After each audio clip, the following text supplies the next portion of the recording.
حضرت انس بن مالک رضی اللہ تعالیٰ عنہ فرماتے ہیں میں چھوٹا سا تھا، میری اماں مجھے حضور کے گھر چھوڑ گئی، میں نے 10 سال نوکری کی نبی پاک کی۔ کتنے سال؟ بولیے 12ویں دن لوگ کہتے ہیں بس بھائی ختم ہو گیا، اب فرینکنس ہو گئی ہے، اب جو مرضی تیرے ساتھ کریں گے۔ 10 سال نوکری کی میں نے، لیکن جناب انس فرماتے ہیں نبی پاک نے کبھی مجھے اف تک بھی نہیں کہا تھا، اف تک بھی نہیں کہا تھا، اف تک بھی۔ حضور نے بھیجا جاؤ فلاں آدمی کو بلا کر کے لاؤ۔ حضرت انس بن مالک رضی اللہ تعالیٰ عنہ فرماتے ہیں میں بلانے گیا، بچہ تھا چھوٹا سا، رستے میں بچے کھیل رہے تھے تو میں ان کے ساتھ کھیلنے لگا، محو ہو گیا، مجھے پتہ ہی نہ چلا وقت کا۔ حضور نے جب مجھے بھیجا تو فرمایا جلدی جانا اور جلدی آنا، اب مجھے خبر ہی نہیں، بڑی دیر ہو گئی۔ حضور وہاں انتظار کر کر کے خود تشریف لائے، کہتے جب نبی پاک آئے تو میں بچوں کے ساتھ کھیل رہا تھا۔ حضور نے جب مجھے کھیلتے ہوئے دیکھا، میری اچانک نظر پڑی تو میرے ہوش اڑ گئے۔ حضور نے تو کہا تھا جلدی آنا، اور میں یہاں کھیلنے لگا، یہاں اتنا الجھا کہ مجھے خیال نہیں رہا کس کام آیا ہوں۔ حضرت انس فرماتے ہیں میں ڈرنے لگا، جیسے جیسے حضور قریب آتے میری ٹانگیں کانپتی۔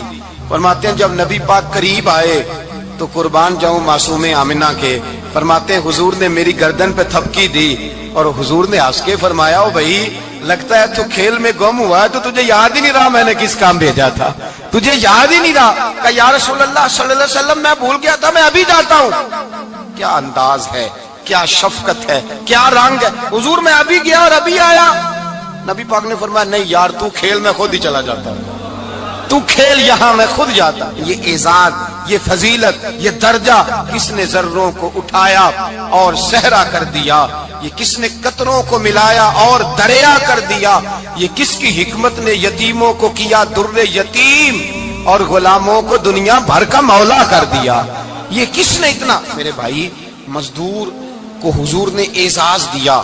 نبی پاک اپنے ہاتھ سے کام کرنے والے کے ساتھ اس نے سلوک کرتے، محبت کرتے، پیار کرتے۔ ایک بوڑھی اماں تھی جو مسجد میں جھاڑو دینے کی مزدوری کرتی تھی۔ کیا کام کرتی تھی؟ دعا کریں اللہ ہم سب کو مسجد کی صفائی کی توفیق عطا فرمائے۔ بوڑھی اماں تھی، مسجد کی صفائی کرتی تھی، نوکری کرتی تھی، بیمار ہو گئی، بخاری شریف میں موجود ہے۔ اللہ کے محبوب صلی اللہ علیہ وسلم روز تیمارداری کرنے جاتے۔ ایک وقت ایسا آیا کہ دن میں 2 مرتبہ حضور تیمارداری کرنے جاتے۔ ایک شام نبی پاک نے فرمایا اس کا انتقال ہو جائے تو مجھے اطلاع کرنا۔ صحابہ کہتے ہیں رات کے وقت ان کا انتقال ہوا، ٹھنڈ کا موسم تھا، ہم نے حضور کو تکلیف دینا مناسب نہ سمجھا، ہم نے دفن کر دیا۔ سویرے اللہ کے حبیب نے پوچھا تم نے مجھے اطلاع کیوں نہیں دی؟ حضور سردی بڑی تھی۔ کون جاتا ہے مزدوروں کے جنازوں میں؟ کون جاتا ہے مزدوروں کے جنازے میں؟ یہاں تو اب جنازے بھی سیاسی ہو گئے ہیں، اب تو کوئی بہت بڑا امیر آدمی فوت ہو جائے تو وہاں رش ہوتا ہے، وہاں رش ہوتا ہے، غریبوں کا تو جنازہ بھی کوئی نہیں پڑتا۔ حضرت جناب سیدنا ابو ہریرہ رضی اللہ تعالیٰ عنہ فرماتے ہیں حضور نے فرمایا مجھے اطلاع کیوں نہیں دی؟ تمہیں اس کے اعزاز کا نہیں پتا؟ وہ مزدور تھی مسجد میں جھاڑو دیتی تھی، تم نے خبر ہی نہیں دی؟ حضور وصال ہو گیا، فرمایا چلو مجھے بتاؤ قبر کہاں ہے۔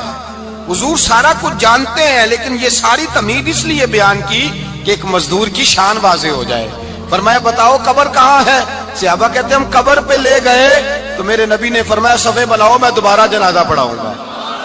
میں دوبارہ جنازہ نہیں ہو سکتا، اس وقت ہو سکتا ہے جب وارث نے نہ پڑھاؤ، پھر دوسرا جنازہ جائز ہے۔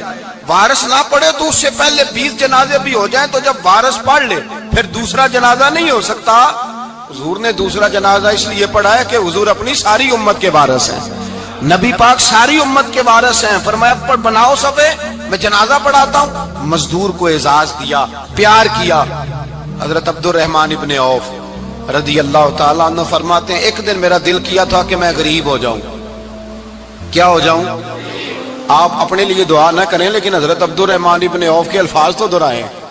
وہ کیا کہہ رہے ہیں کہ میرا دل کرتا تھا میں اللہ، ایک دن میرا، بڑے امیر آدمی تھے نا صحابہ میں سب سے زیادہ امیر، فرمانے لگے ایک دن میرا دل کیا میں غریب ہو جاؤں، غربت پسند کر لوں۔ اصل میں غریب کو اپنی شان کا نہیں نہ پتا، اسے جس دن پتہ چل گیا کہ میں غریب کی عظمت کتنی ہے، غریب ہر وقت اپنے آپ کو کوستا ہی رہتا ہے۔ اور میں اکثر کہتا ہوں کہ یہ بڑے کا قصور نہیں کہ اس نے تجھے چھوٹا جانا ہے، یہ تیرا قصور ہے۔ تو احساس کمتری میں کیوں مبتلا ہوا؟